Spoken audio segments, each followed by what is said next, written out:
Welcome back to another session of Better Podcasting Chats with me. I'm SP. This is a streamed and recorded casual chat, also known as a conversation, with other hobby and passion podcasters to share their experience, knowledge, joy, and enthusiasm of podcasting.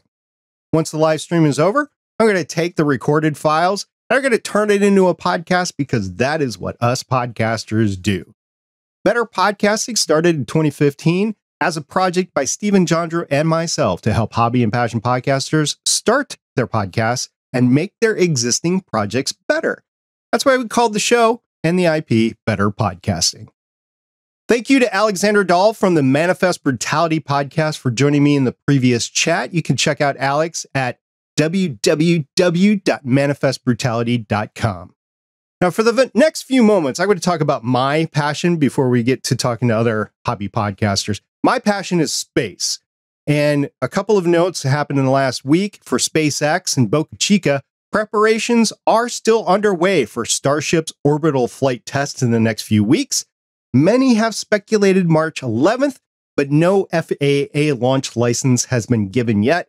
I was planning on going, but now I am back down to one car, so I don't know if I can do that. One car for the family, not just for me.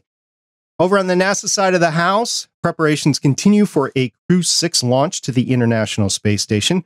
There was an aborted attempt launch Monday morning, February 26, 2023 at 1:55-ish a.m., and it was due to a ground system issue. So the next launch attempt will be no earlier than Thursday, March 2nd, 2023. Hopefully I'll have an update on this event next episode. By the way, that launch is on a SpaceX Falcon 9 rocket. In my other podcast activity on Legends of S.H.I.E.L.D., the agents and I came to the end of our X-Men the Animated Series rewatch from 1992, and that is on Legends of S.H.I.E.L.D. episode 462. The Better Podcasting Live Chat Season 2 continues with episode 44, as we discussed a lot of podcasting items like the Zoom PodTrack B4, getting right to the point with the show, and my hopefully solved, but you never know if it really is, sound pad issue with my Rodecaster Pro 2. And finally, my new side gig / moonlighting podcasting gig on the Strange New Worlds Fancast continues as Shannon, Jake, and I cover the Picard final Season 3 episodes. Basically, what is going on right now is I'm currently helping out 3 friends to keep that show going while Shannon continues to recover from a massive stroke that she had on Christmas Eve. Now, for the next hour, I'm chatting with a Babylon 5 for the first time podcast host, Jeff Akin. Now, Jeff has worked as an executive manager in both the private and public sectors for over 20 years. Through his podcasting, Jeff has been able to combine his love for developing leaders, great music, faith, and incredible sci-fi. Welcome to the show, Jeff. Hey, how's it going? Good. So what brings you our way? Well, you know, I love to podcast, and I was sharing this with you a little bit off mic, but you and Steven were a big part of my podcast journey. When I decided I wanted to dive into podcasting, the first thing I realized was I have to learn how to do this. And you were a really important part of my education. So I'm a little bit fanboy right now, but also just excited to be here and have this conversation with you. I'm excited to have a conversation with you because by everything I've heard so far on your show, you've turned out to be a great podcaster, and I take no responsibility for that whatsoever. You've done that all on your own, man. All on my own. You had nothing to do with it. Nothing whatsoever. You actually had a surprising amount to do. And I think for people that are watching or listening to this, like, do your homework, right? Find cool people, get to know them, and learn cool things. Because this is a craft, and it's a lot of fun when you know what you're doing. It's even a lot of fun when you don't. Sometimes you even use glue guns with this craft. Yeah. And duct tape, a lot of prayers. Yeah. Not a lie. So say you're in the grocery store and you happen to be listening to the show, your show on your phone, and somebody in line with you asks, notice your phone and asks, hey, what do you listen to? How would you describe the Babylon 5 for the first time show to them? It's literally, we are 2 veteran Star Trek podcasters. My co-host Brent and I both have Star Trek podcasts on the side as well. So I'd say we're 2 veteran Star Trek podcasters that happened to never watch Babylon 5. And it's the blind leading the blank through this epic sci-fi series.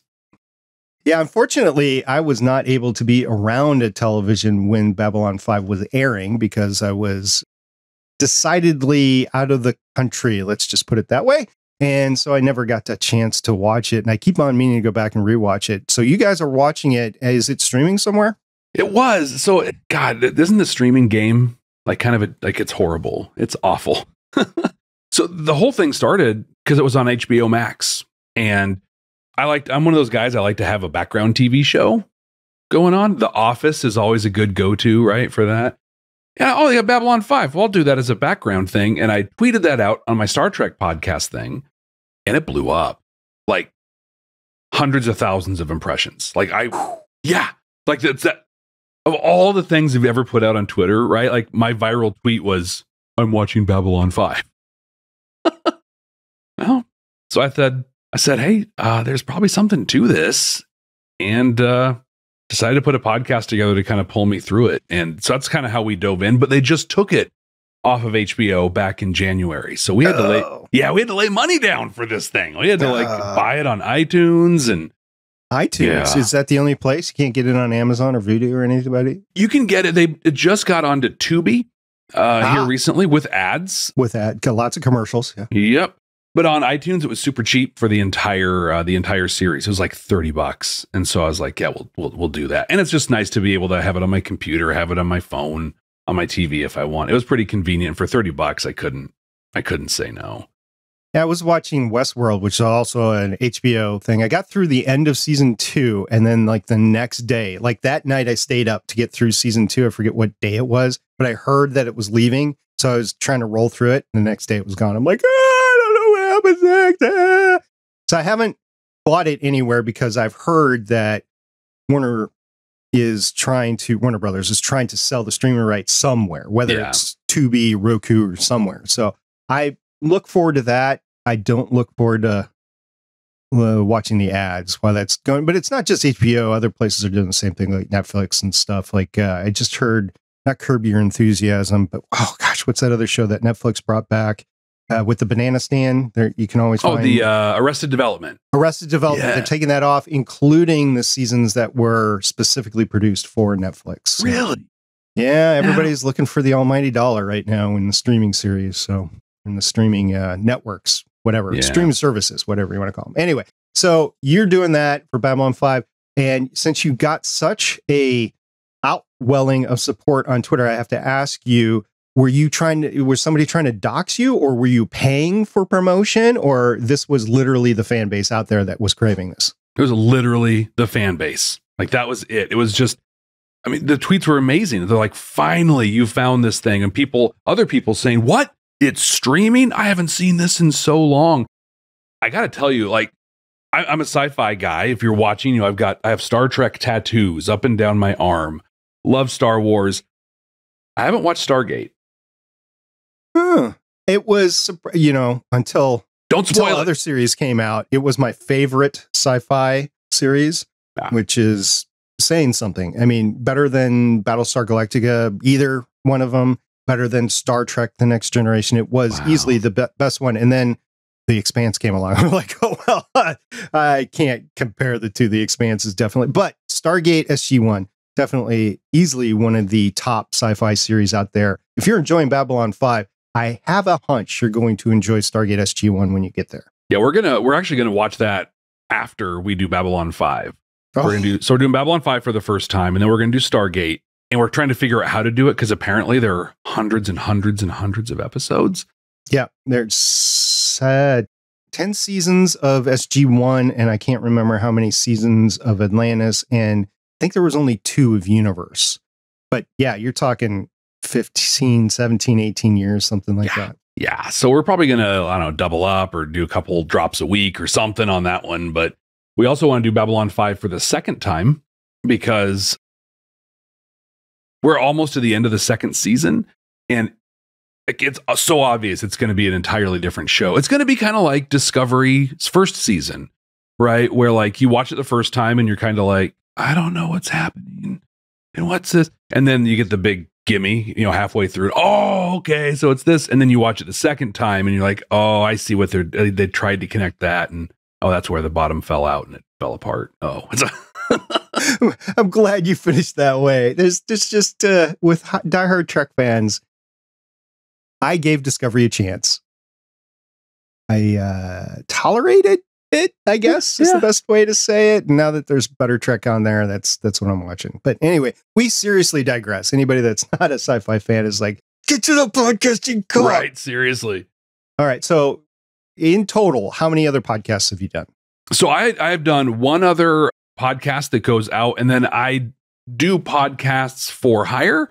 So like sales organizations will hire me to talk to go talk to vendor X, whatever, and do a sales interview thing. And so I do internal podcasts for those. And I've done quite a few of those. I still do. There's one company that still do that, which is fantastic. Whatever keeps the bills coming in. And you started this when you said you were listening to better podcasting when you started. So it had to have been 2015 or later. So I started podcasting for real in earnest in like 2020 was when I released my first, it was my pandemic project, right? Hey, I don't have a commute anymore. I can actually do this thing. I started doing the industrial ones for companies in 2019. It's because I was getting paid. But then when I dove into my Star Trek podcast and kind of doing my own thing was 2020. And then Brett and I started this last May 22 for the Babylon 5 podcast. So this was interesting because you said you were using better podcasting to help you learn how to podcast. What gear did you use when you were starting out? Did you take our advice? Did you go somewhere else? How did that work out when you first started? It was a combination, your advice, some other people. And really, so when the one I got paid for, that was just really shooting in the dark. Hey, I'm going to get on a thing and I'm going to record you and me talking. It didn't have to be dressed up. It didn't need a lot of production or flow. Literally, they wanted a file that they were feeding their salespeople that had information on it. Very easy. Since then, I've been able to learn how to make it more valuable for them. But for my podcast, my Star Trek podcast, I went into a lot of the things that you talked about in better podcasting and other people talked about was so valuable, right? Like introduce the episode and get to the point. Go and, have a structure to what you're doing in the whole thing. Have a high level, have a decent audio quality, So I think what I really took away and has been a real guiding principle for me is podcasting, whether it's on YouTube or anywhere else, is an audio experience, right? And so it should be pleasant. You should use things like EQ, compression, a de-esser if you need, and it doesn't have to be wild or fancy, but just for me, it really shows a lot of respect for the listener when I take a little bit of time just to make my voice listenable, and not exhausting. So is there a difference in your mind between listenable and pleasant?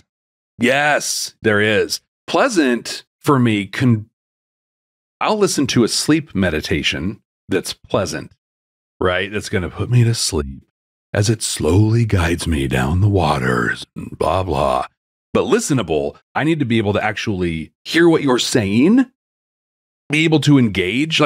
I feel like listenable is where through an audio medium, we can connect. You can build that relationship, but you need to be understood, I guess. Is that what you're getting at? Yeah. So would you put listenable above pleasant in terms of the audio quality? I would. I think.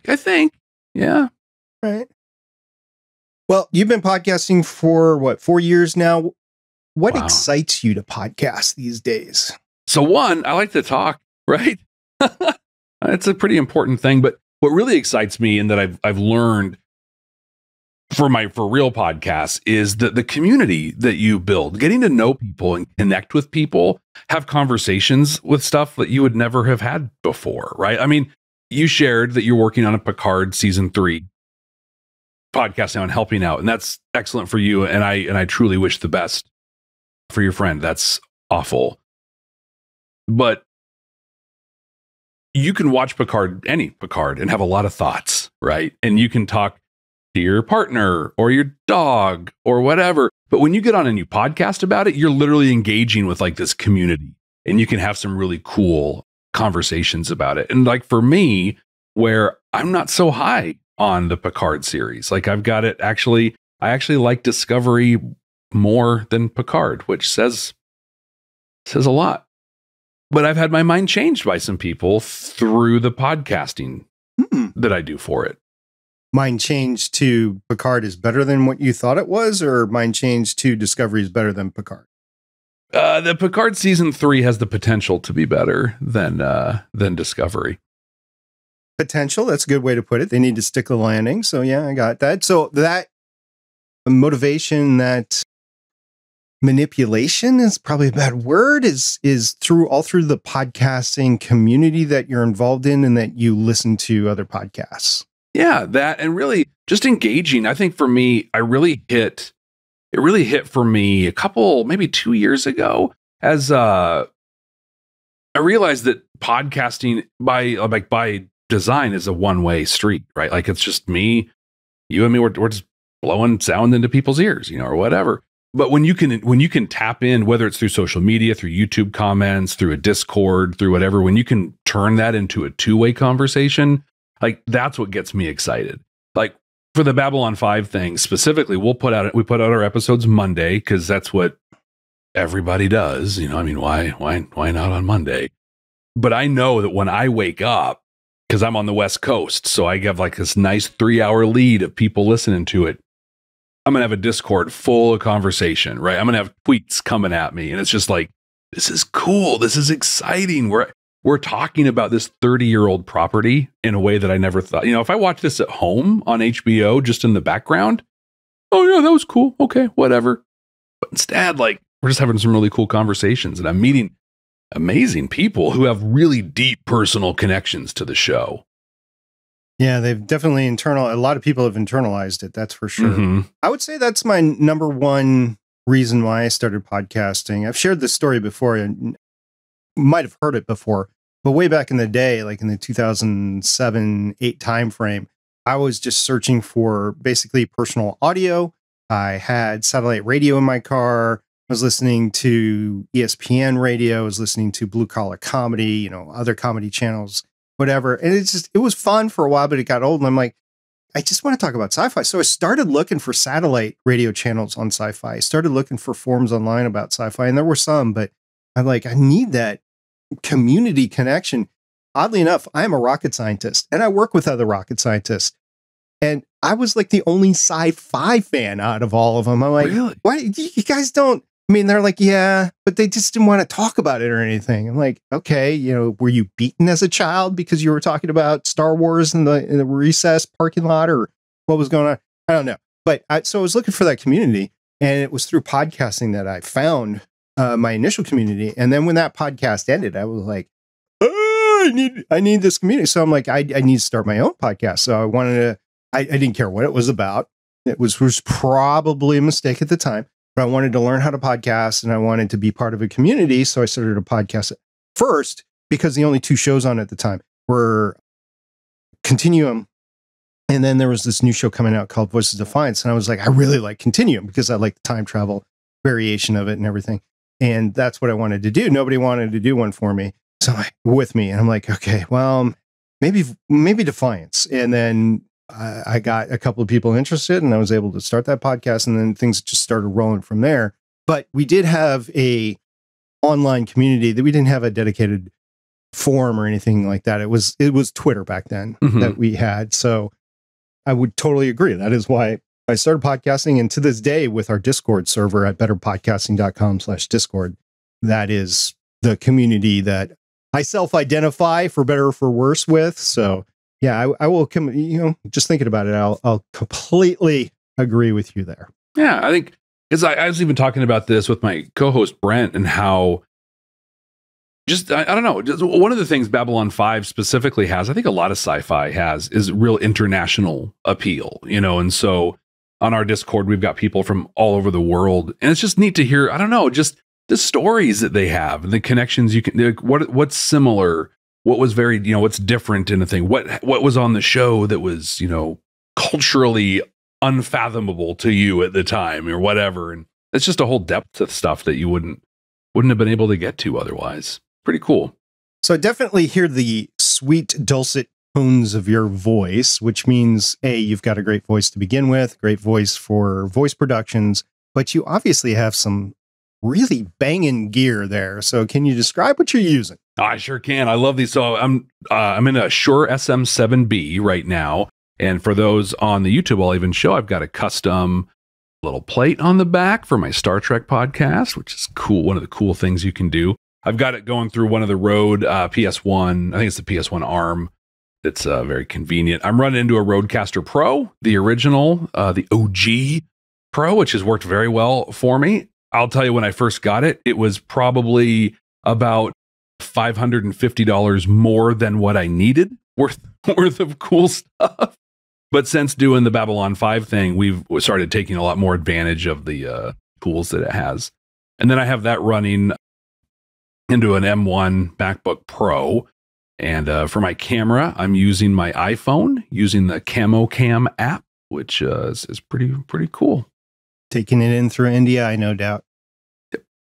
So I've heard a lot of people talk about the custom plate on the back of different microphones. The SM7B is definitely one of them.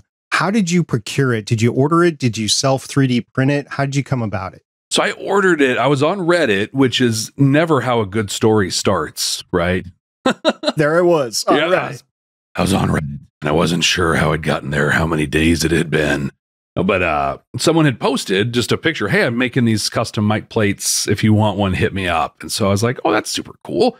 They did it for like $18 plus shipping. So it was like $22 out of pocket for the whole thing. I'm like, cool. And then he even messed up on one. He had it angled a little bit differently. So I got two for the price of one. Cool. Yeah. Pretty cool. So you're recording on the Rodecaster Pro, or that is funneling into your Mac and recording on something? That's funneling into the Mac. And so like for Babylon 5, we use StreamYard for what we record on. My co-host is in Florida, right? So we do that whole thing. We post to YouTube. So we pull down the video and I run that through Descript, mostly to get the transcript and the subtitles on it, which I'll tell you, you want a fun thing, run a sci-fi conversation through a transcript generator. You might as well just type the whole thing yourself. It's like, I run a Marvel podcast, Voices of Defiance, and I've looked at the transcript that Google gives me on the YouTube video. I'm like, no, that's not, no. Okay, whatever. Yeah. Like, oh, that's not using this. Oh, can't say that. That is not the direction I want.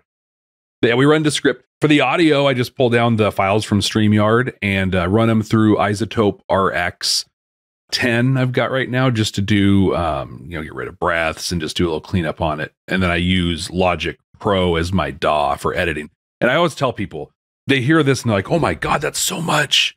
Like, that's got to cost. So it is. That's high end stuff. I also do music production.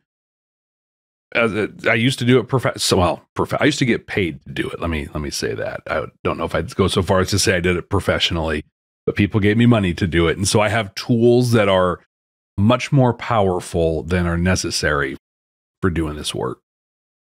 I would say, if you're talking to hobby podcast, I'm old, and I've established in my career, I've got a few discretionary dollars.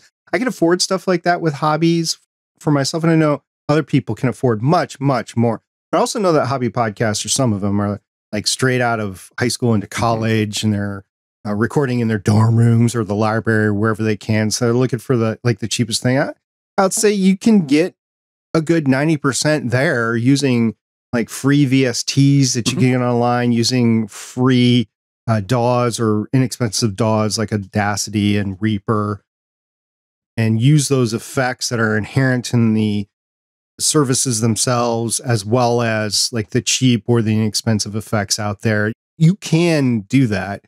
I have learned, I'm kind of an audio snob myself, so I've learned that running it through an RX suite and just ends up getting rid of the minute things that have bugged me over the course of more than 10 years of podcasting, producing, and editing. It just gets to me after a while, like mouth clicks or breaths or something like that. It's like, I get that it's natural to have them in, but I don't want to have them. I don't want to hear them. Take them out, and I don't want to manually spend 20 hours taking them out. Each little one. Isn't that wild how like, it's almost like you got to the top of the mountain when you start podcasting, and then you can see everything, and then nothing ever sounds the same again.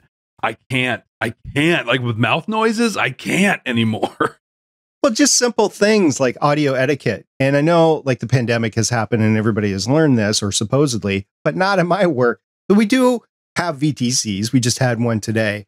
And it just really bugs me that people on either end think that coughing right into the microphone or having a side conversation or thumping on the desk or clicking a pen or whatever. I'm like, that they can hear that on the other side and it annoys the crap out of them. So stop doing it. Yeah, just don't. I've actually started having audio etiquette meetings for the rest of my team. Really? I'm like, okay, we're going to sit down and we're going to go over this. You know that thing you do when you're paging through your notebook right next to the microphone? No, you're not doing that again. You lay your sheets out on the table. I don't care. Take one note, spend an hour getting ready beforehand. I don't care what you need to do, but you don't page right in front of the microphone. So stuff like that, right? Yeah. I am an audio snob. I self-admit it, but I also know on the other end, they greatly appreciate not having to discern exactly what you're trying to say. So once, a couple of weeks ago, I said, okay, we're going to take how many times they ask, what did we just say during this meeting? Because we had just did it like 4 months ago, right? And they're like, we're going to do this again. Not one time. Not one time. Time 4 months ago, like 20. This time, none. I'm like, success. Right. I win. If you could have told yourself one thing to make it easier to start podcasting before you started in 2019, what would it have been? That prep pays off. I'll never forget my very first, I'm going to record my own episode, right? My podcast. It's my creation. I'm going to sit down. I'm going to record it. And I do my Star Trek podcast. I still do it. It's still running, but it's just me. It's a solo thing that I do. And I put audio drops and clips from the episodes and stuff in there. So it's a heavily produced one. But I was like, I just had these bullet points. And I was like, I'm going to stand up because I've done some voice work before. And usually when you're in the studio, you're standing. So I'm like, I'm going to stand, do it right here and just have my bullet points. And I can't listen to that episode. I go back sometimes. I'm like, I wonder how, in 4 seconds. And I'm like, nope, can't do it. I'm just rambling. And now we will. So for my Star Trek podcast, those run between 30 and 40 minutes. The Babylon 5 podcast, usually around an hour. Sometimes we go longer, sometimes a little shorter, but hour-ish is kind of our target. And spend the time. Spend the time prepping. It's going to sound better. It's going to be better. And then when you go back to edit, oh my gosh, it's all already laid out. And I just have to go and kind of clean up a few things at that point. Everything is easier when you take the time to actually prepare. It's so difficult for me on our podcasting, and I've had to take a large step back from this over the course of the last, 6-9 months, maybe even before that. I'm a moderator. If you didn't already know, I'm a moderator on our podcasting. I was asked to do that a few years ago, and we have a team that does it. One of us is always around. We're not always around, all of us all the time, but one of us is around.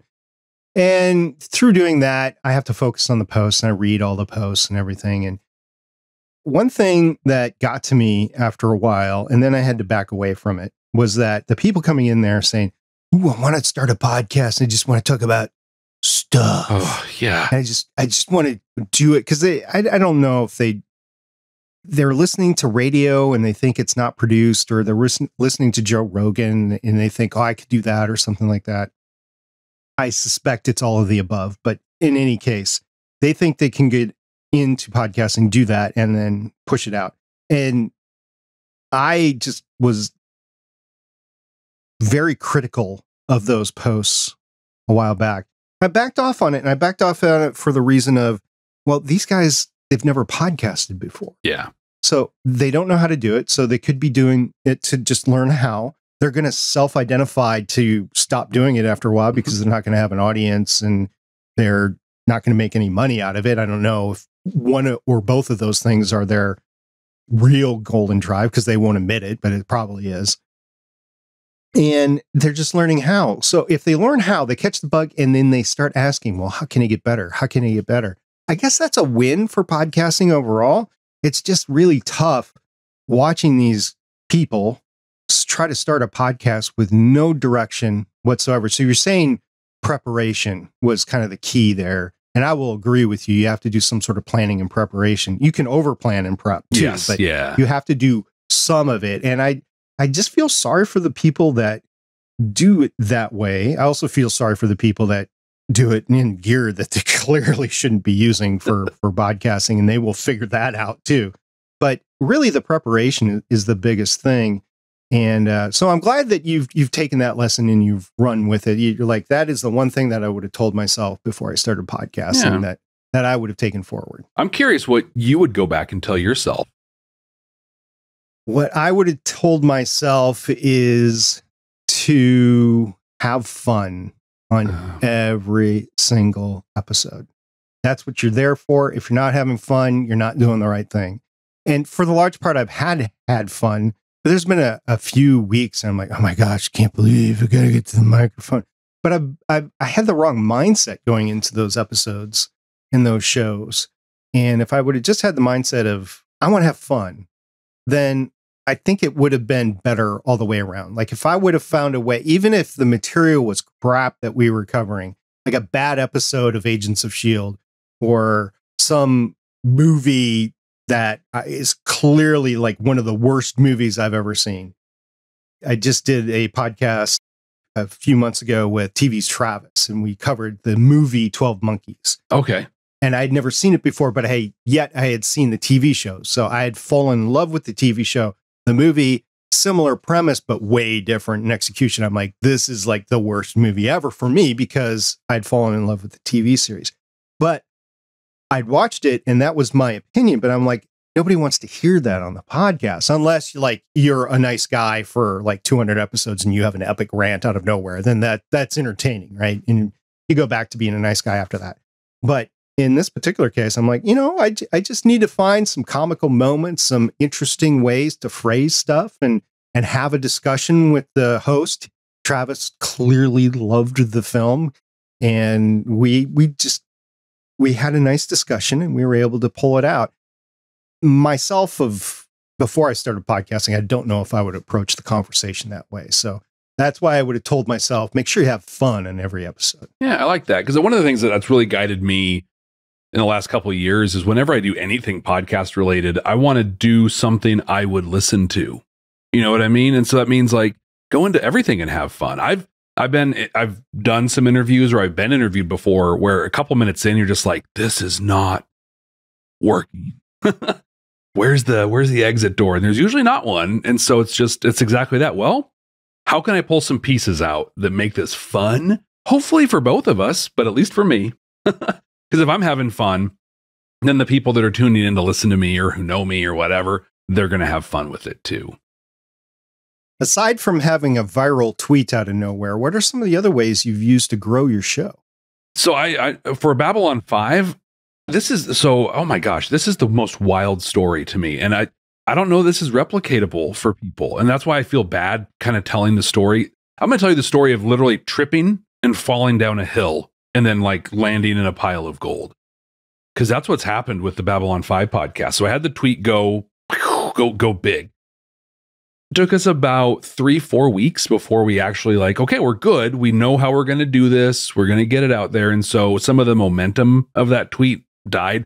I tried to go back, like people who commented. I'm like, oh, hey, here's the link. You drown in things and people don't care anymore. But the biggest thing that we did was we put it on YouTube, and it was a total, we use StreamYard, and StreamYard captures the video when you do it. And so we were just going to capture the audio and just edit that and throw it out there. And we're like, hey, if we get 100, 150 people to listen to this thing, it's Babylon 5, who's going to listen to this? That'll be great. It'll be fun for us and get us through it. We put it on YouTube, and that was the magic sauce. For some reason, people wanted to watch two middle-aged dudes talk about a 30-year-old show, and the comments started coming in. And then tweets started coming in from the things. And we made it a point early on to respond to every single one of those. Now that's become untenable. We can't keep that up anymore. On YouTube, we get 1,500 to 3,000 views for every episode. We're getting close to 1,000 downloads for every episode of the audio. I mean, it's wild how much it's grown. We haven't paid any money for advertising. We've done some ad swaps with other podcasts where we have a little 30-second and then we'll play their 30-second piece. The Babylon 5 podcast community, we actually call ourselves the League of Non-Aligned Podcasts. And if you're into Babylon 5, that means something to you. It didn't to us early on, but now it does. But we'll actually every now and again come together about, I think it's like 7 or 8 different podcasts that come together, and we'll do like one mega episode where we talk about a thing and all kind of highlight each other. But really the thing that we've done for Babylon 5 is to just interact with the people that are listening and develop personal relationships that, you know, kind of matter.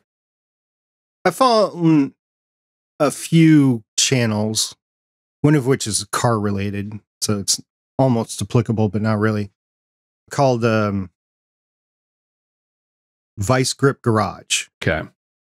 So this guy started off in Minnesota, Wisconsin. He would take old cars, like dilapidated cars, out of fields, out of snowbanks, and he would make them drivable, and then he would send them on their way, sell them to somebody. He wouldn't keep them as projects. He wouldn't make them pristine. He would just save them from the rust acres sort of thing.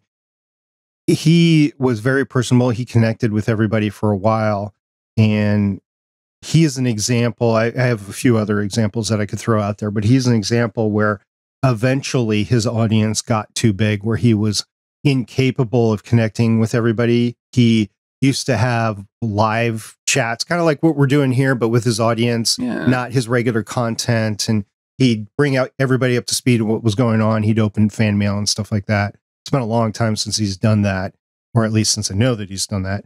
But he had to stop. Yet there are still a lot of interactions that happen on his social media and on his YouTube channel.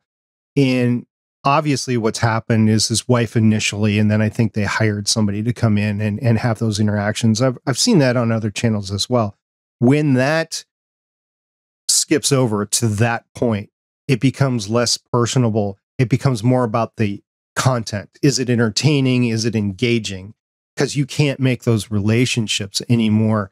As a hobby podcaster, I think we need to maintain those relationships first and foremost, because very, very few of us will get to the point where we will not be able to do that anymore. Mm-hmm. And when that happens, it's sad to me, because you lose that one-to-one connection, which made the experience so great to begin with. Yeah. On YouTube, there was this progression that kind of happened where we were commenting with everybody all the time and getting into threads and conversations, and it just grew too big. And so we had to start choosing kind of like who we were engaging with. And I made it a point to go in 2 or 3 days after an episode would drop and catch the people who were new, or, you know, oh, hey, you're new. This is great. Oh yeah. Cool comment. Oh yeah. Thanks for this. We actually, you know, we learned that thing about the show here later. Welcome to the community. That's part of what prompted us to start our Discord, because it's a little more focused and people can actually at you, you know, and you're like, oh, okay, so this is an actual thing. We have a person who stepped up to moderate the Discord for us, which was, oh, they are such a gift. You know, they did all the Discord magic that you do. I don't know. That Mia that you talked about? Mia, yeah. She is incredible. We had put out through I think it was on our YouTube, we had put out a post of just like, hey, does anybody this? And Nia, we'd been interacting with for a long time on both Twitter and YouTube. And so when she came forward, we had a call with her and got to know her, and she said things I didn't understand because I don't know Discord. And I'm like, oh yeah, it sounds right. Okay. Yeah. Yeah, you could do that. Yeah. It's neat. Yeah, there's good things and bad things about that. The bad things is if the people that come on board and start steering the community in a bad direction, you actually have to come in and take the reins. I have one author that I follow that he has allowed his community to be hijacked by a couple of strong-willed moderators and doesn't know how to regain the community other than basically underhandedly authorized other unofficial communities to pop up around and have the discussions. On one hand, it disperses your community. On the other hand, at least it allows some to get away from the toxicity and the negativity of that part of the community, how do you guys handle that?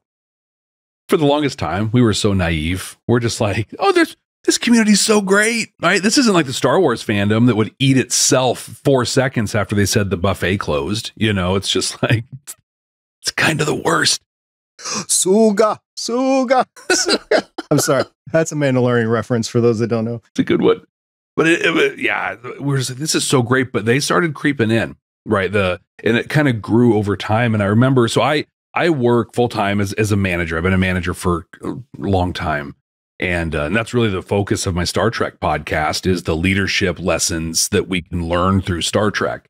So I generally understand how to talk to people and do those things, you know, especially for moderators and things like that. But we went in and we gave people a chance. You know, we tried to live the message of Babylon 5 and not just shut people down. We tried to go in and say, hey, this wasn't cool, what you did. Happy to connect and talk about this one-on-one. And then they throw a little more garbage. And then we're just like, okay, well, you're done, right? We're going to remove you from the channel. We're going to block. We had to start doing some blocking, but we were very transparent about it. We didn't name people. We weren't like, Stargate Pioneer came in here and said these things, and so we booted him. Instead, we were kind of more general, which isn't always a great management tactic, right? But we wanted people to understand what was happening. And people know, they know what's up, right? So we just say, hey, we've noticed some real toxicity here in the community. We've had to make the unfortunate choice to remove some of the people from our community. Hey, listen, these are kind of our ground rules. Do you have any other things you'd like to see? If you see things that are going on in our great, reach out. You know, we can help out. And we really leaned on the community to help kind of weed it out. And literally the next week when our video dropped, that comment section was a whole new place. Like it was so refreshing to go in there again. It's like, look at that. You take out no person is garbage, but you take out the trash and, it cleans up, and then people want to be there again. And then some more will come, but we'll be transparent about that when it happens. And sometimes on YouTube, it's bots that come in and everything. I'll give you an example over on the Andrew Scott Podcastage Discord server. I'm also a moderator from way back when. I just have never removed myself, but I do come in and moderate from time to time. And they have very set steps that they will take from kicking and banning and stuff like that over there on how to get rid of somebody, and then how do you delete all their posts and stuff like that, just to get rid of it. So some conversations stop making sense, but at the same time, you remove the toxicity that used to be there. So completely understand that. The other thing that I wanted to ask you about your YouTube usage, since you obviously have broken some sort of algorithm to get really noticed by a lot of people, is did you do anything special? Did you use hashtags in a certain way? Did you use time codes? Did you not use time codes? What exactly are you doing on YouTube that you think is attributing to your success? So we did nothing. So Brent, my co-host, has a little bit of a background with YouTube. He had has a Tampa Bay Buccaneers podcast that was wildly successful. He actually had credentials from the NFL. I'm so sorry. I'm sorry. I know. So sorry. It's, I got respect. He was a fan before Tom Brady. He's going to be a fan after. That's real, right? And okay. Was he a fan when they were part of the NFC North? Yes. In fact, we were talking about that a little while ago, because I'm a Seahawks guy, and I understand the NFC. I'm a lot more comfortable with the NFC. So he's old school. Like he's okay. Well, that is old school. Yeah. Okay. He's legit, and he put together a great podcast, but YouTube was one of their, big. So he understood some of this stuff. But when we started our podcast, I agreed like a moron that I'll take all the editing on. Like, I just want to do this. I just need a co-host. We've since reevaluated the distribution of duties since then, but I didn't know anything about YouTube. So literally, I was uploading a video. I was titling it the name of the episode, our name, and the episode title. And then basically what I had in my show notes for the audio. I was just replicating what was there. And then he came in, because we started, I remember we would text each other and we're like, oh my gosh, 180 people watched this. And then next week, oh my gosh, 340 people. Like, it was doubling week after week for this little period. And it's like, oh my, and he's like, I got to go in and clean up your YouTube. So we went in, and one of the things we do is we do use tags a lot of people tell you to not use them. I'm not here telling you to use them. All I know is we started using them and we started seeing more growth. How many do you use? Do you put them on the top or the bottom of the show notes? So we put them in the tags section in YouTube. Yeah. So what you see, we actually recently, Warner Brothers got pretty draconian in their copyright rules as they were in that whole Discovery buyout, the stuff that was going on with HBO and Warner and Discovery, and they were shutting. I mean, we got copyright notices every week. And so, and we weren't even using material from it. Just, it was the name kind of a thing. And there are reaction videos, right, that show the stuff that were getting shut down. And so we changed our verbiage and we used some of that boilerplate, fair use stuff that you see out there and whatever. So it's our notes in there are pretty lengthy, but they're very much, hey, this is all like, we're just doing commentary on a thing and it's cool, with a little blurb at the top that talks about what we're talking about. So you don't have to see all that stuff when you're setting the video up and uploading it. We do tags. We do quite a few. I think you can fit like 50 or something in there. I don't even know, but we hit almost all of them. And Brent is really good about going in the YouTube analytics. You can see what people search and they land on you. And so we've been trying to like pull some of those into our tags. And then we put decent thumbnails up. Like we try, like, it's fun watching like what we did in the first season and then what we're doing now in the second season. And we're setting up now for the third season that starts here. And I think next month we start into the third season. We have a new format for the thumbnails, but the thumbnails I think are a pretty important thing as well. I say that, and there's like some of them that do nothing and they have like massive view counts. So it's like, I'm not an expert in any way. Like, again, we fell down a hill and happened to hit something pretty good with this one. Did you do anything special for promotion? No. Okay. Yeah. Content is king. Apparently. Well, sometimes it is. I think, when we talk about it and I reflect on it, I think part of it is just hitting a content-starved fandom. When we decided to start the podcast, we did that prerequisite search, right? Go to Apple Podcasts and say, search your thing and see how many things come up and what the niche kind of looks like. And there were six podcasts. None of them were active. And we were like, sweet. Yeah, that was one of the big things with Defiance. There was two other podcasts. One had done like 2 episodes, 3 episodes and quit. The other one did like a season and a half and then quit. I don't know why they quit. Actually, we did a combined episode with them at one point, but they quit. So at the end, it was just us. And we got all the fans coming to just us. Mm-hmm. There wasn't that many fans. It wasn't like it was Game of Thrones or anything, but it was a big sci-fi show at the time. It was their premiere show. So we got a lot of people coming in on that. And at the end, we were able to interview the showrunner. And that was amazing because he was able to come in and say what his vision was going forward if he was going to get another season. And how would you go forward from this? Because it ended, but it didn't officially, like definitively end. You could see it going out. They were going to kill a couple of characters off in the final couple episodes, but Sci-Fi came back and said, no, don't do this. So they didn't. And that left the door open. So we're like, okay, where would this have gone? And the guy came on and he was telling us all that. And because of that, to this day, our podcast episode, which is still available, is the only place where you can find that from, quote unquote, the horse's mouth. So it was a case where I'm not sure why there were only 3 podcasts on it at the time.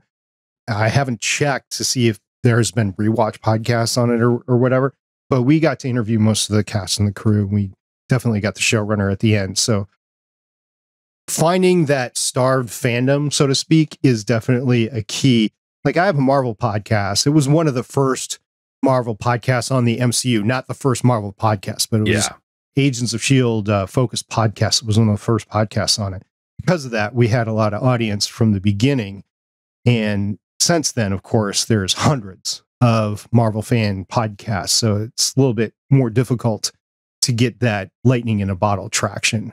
So from those two perspectives, I will say, if you can find something you're passionate about that not a lot of other people are talking about, and your key is to have a large audience, that's one of your goals, that doesn't necessarily have to be a goal. But if that is one of your goals, I think you need that combination, because you're not going to jump into, like, if you were today to start a Marvel podcast, you probably bring along a lot of your audience from your Babylon 5 fandom, but they'd peter out after a while, and you wouldn't really get a lot of new people because, like I said, there's hundreds of other podcasts out there. So you'd have to decide to do something else, some other things. I would say Mr. Rogers podcast, but I'm sure there's got to be a dozen of those out there. There's so much of everything. Like it's wild. Like for my Star Trek podcast, that was the exercise I went through, is what podcast do I want to do?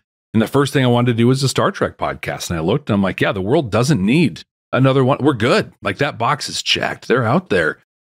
Leadership. Let me look at that. Oh my gosh. Tony Robbins has a podcast. They're good. Like, there you go. And it was a meeting I had where, I mean, you've had this meeting, I'm sure, where you're like, didn't we already talk about this? Didn't we already make these decisions? Why are we?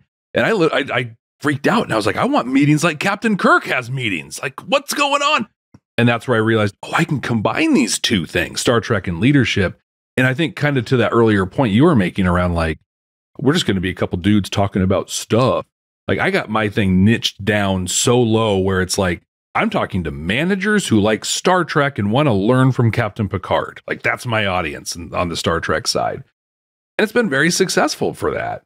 Yeah, we've got a podcast on the network now called Capes on the Couch, and there's billions of comic book podcasts out there. What they do is they approach the comics from a mental health aspect. Oh, wow. And one of the hosts is actually a psychologist, and he doesn't use his real name, but they do a play session at the end. It's scripted, of what it would be like with the comic book character in a session, because all these comic book characters definitely need therapy, right?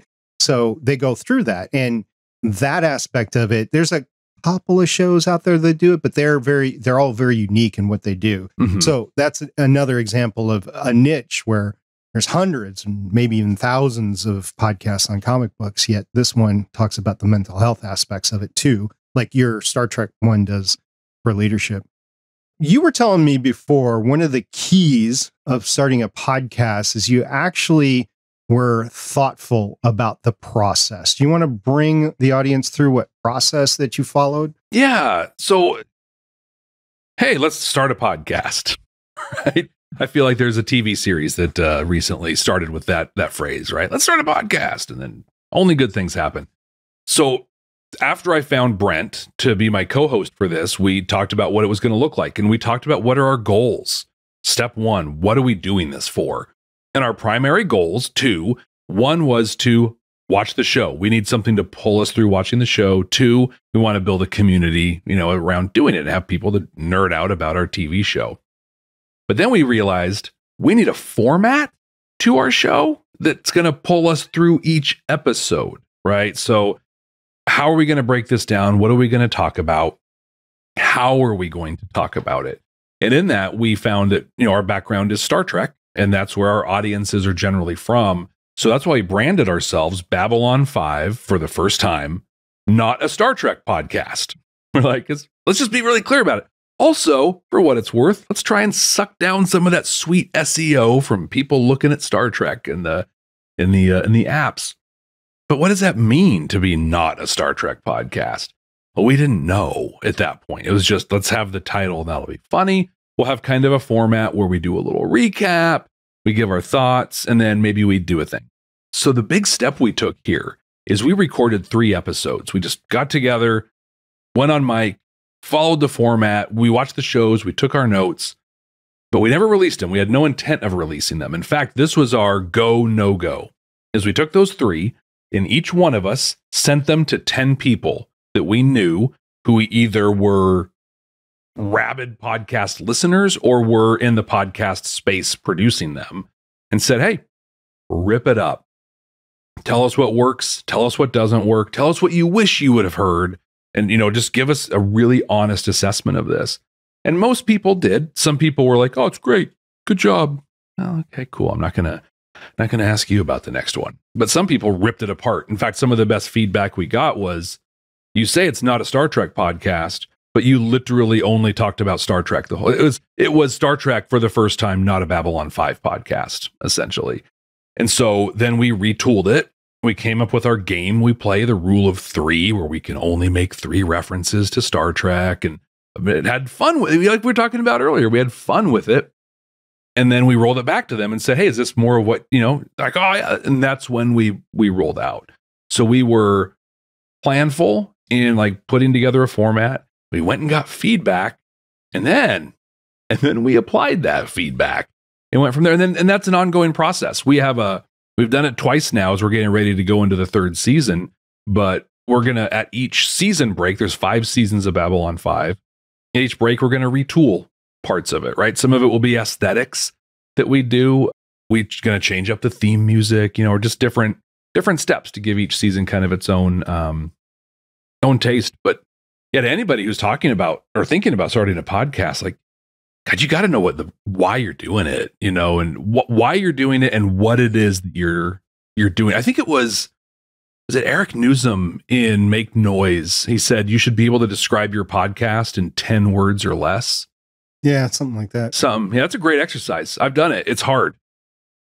But if you're having trouble niching down, like, that's a great way to do that. We didn't do that for Babylon 5, but that concept of like, how do we put it in a bottle? I think it's valuable advice, but I also think it's valuable advice that's most appropriate to somebody that's like a business podcaster and is trying to make money and is really trying to get the most value out of it.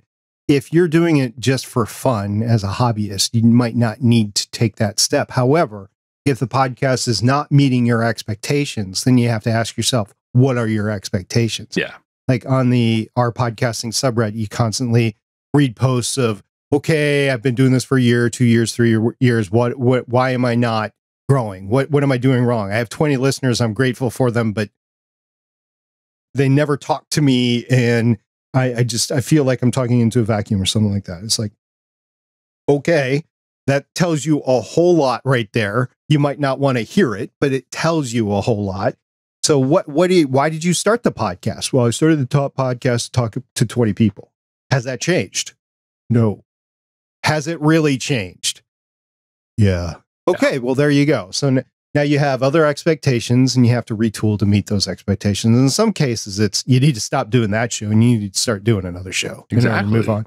I like how you did seasons. I know you're doing seasons because the show has seasons, but I like how you're doing seasons because it gives you a natural break in order to retool and possibly, refresh yourself and re-energize, that sort of thing. So I do like that part of it too. I like everything that you did there. It's like you were listening to some advice given to you by somebody. Isn't that weird? It's weird what happens when you listen to really good advice from people who've been there before you. Yeah. That's right. That's right. So talking about advice and industry, Eric Newsom, do you have any gripes with the general podcast industry? You sound like you've been entwined in it a little bit. So do you have any gripes? Anything that you'd like to change? You know what I want to change? If I could change one thing, stop with all the interview podcasts. And I say that on an interview chat right now, right? This is a chat, it's not an interview. Make me feel about this fall. No, but I'm really, so for me as a manager, it's really in that business space where it's just like, I heard the dude talk, like, it's fine. I don't need it. I don't want to bag on the industry, but here's where I will bag on the industry a little bit. We're in that weird spot, I think, where it used to be the Wild West. And there were really cool things in the Wild West. There were a lot of not great things in the Wild West. But now we've got like big Spotify, iHeart, we got these big people coming in. And those of us who work, okay, I'll tell you a story. In the Star Trek space, I'm not going to throw any specific individual under the bus. I'll be really careful. But a lot of the actors from Star Trek have now started. You're going to say something? William Shatner. Yeah, I know. He doesn't have a podcast. I will throw him under the bus, so he'll never hear what I say. So it's probably that's fine. right.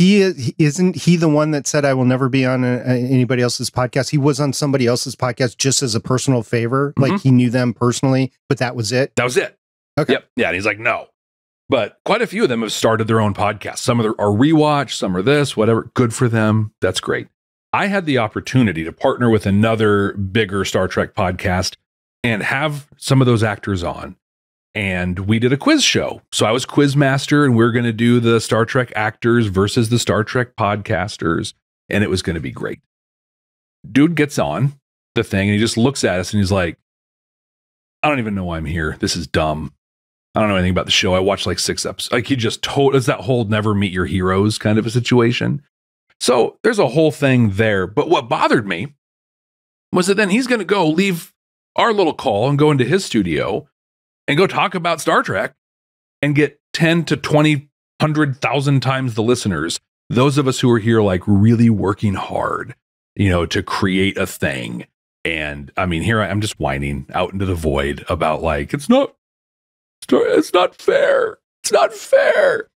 But I think things are changing. You know, we're seeing a lot of those kind of celebrity-led podcasts fizzle and go away because they don't have the substance that a lot of us hobbyists out there have, because we care, right? Like we love these properties. We love the things we're talking about and we really care about them. Yeah, and there's celebrities that have, or people that have been involved in the projects that are really good, like Tying That Guy over on The Expanse. Mm-hmm. That's a really good podcast. It's entertaining. It is, they know what they're talking about. They really love the industry as a whole, and they love producing everything. And they just are, that's a fun one to listen to. But if I would listen to a podcast, because I've heard some of their co-stars and whatever on introspective interviews and even interviews on that show. And I'm like, you would not be a good host. No, I do not want to hear you. You're not, as a person, you're not engaging. And I needed somebody that's engaging as a host. So, okay. Never meet your heroes, and the industry is changing. So just be engaging and entertaining and provide value. And that's good, right? Yeah, you'll be fine. It'll all be good. Yeah. So you've been podcasting for 4 years. You must have had a lot of fun moments or great moments. If you had to choose one, it doesn't have to be your favorite, it doesn't have to be the one, just the one that pops your mind right now. What is one favorite moment of your shows over the time that you've been doing it? I think for me, it was when Wilson Cruz, right, who plays Hugh Culber on Discovery, I think it was when he responded to one of my tweets thanking me for what I was doing. Nice. Yeah, right? I'm like, hey, thanks. That's awesome. I hate your show. But I really appreciate you as a person and an actor. So thank you for listening to my show. But I think it was just that moment where I realized that like the people in that property are like, there are people there who know that my show exists and are getting value out of it. That was a really cool moment. Yeah, not to do an end here, but you just reminded me of, I had 2 very similar experiences, one on the Voices of Defiance and one on Starling Tribune. In both cases, somebody very important to both those shows started talking to us back channel and just became kind of friends. To this day, I can DM those individuals on Twitter. That's and so cool. we can still have a conversation. So yeah, that's great. It's awesome when it happens. Sometimes they want to be anonymous. Like you can't say that we're talking. Sometimes they're like, yeah, I don't care. Go ahead. I love your show. Tell everybody I love your show. So you can get both, but yeah, that's pretty cool. I like that. Yeah, like it's that fun. It's validating if nothing else. All right. I don't want to take up any more of your time. This has been great conversation. Love to do it again sometime, but hey, thanks for joining me in the chat. Where's the best place for people to find you these days? You can get us at Babylon5first.com. That's the number 5 and the word first.com. And I'm on Twitter and Instagram and all the places at Jeff T. Akin. All right. Well, thank you again for showing up here and hope to have you again sometime. Thank you so much. It was great. All right. And thank you for spending your time with Jeff and me over the past hour. If you like content like this, please subscribe to the Better Podcasting YouTube channel. Like this video, ring that bell, whatever all that does. Or if you happen to be listening on your favorite podcatcher app of choice, go ahead, give us a follow or subscribe, whatever it says on there. Stephen and I would greatly appreciate it since we're both involved in Better Podcasting. Now, for this show, Better Podcasting Chats with SP, next week, I'm going to be connecting with Daniel Smith from the Coffee and Space podcast. I'm really excited about that because what he does is interviews sci-fi authors, and he's interviewed some of my favorite sci-fi authors. So that's just going to be a fun personal chat for me. And I know because he's talked to a lot of people in that industry, he's going to have a lot of great advice for everybody. In the meantime, Join the podcasting conversation on our Discord server at betterpodcasting.com/Discord. You can find both Stephen and myself there every day. See everybody next time. Bye.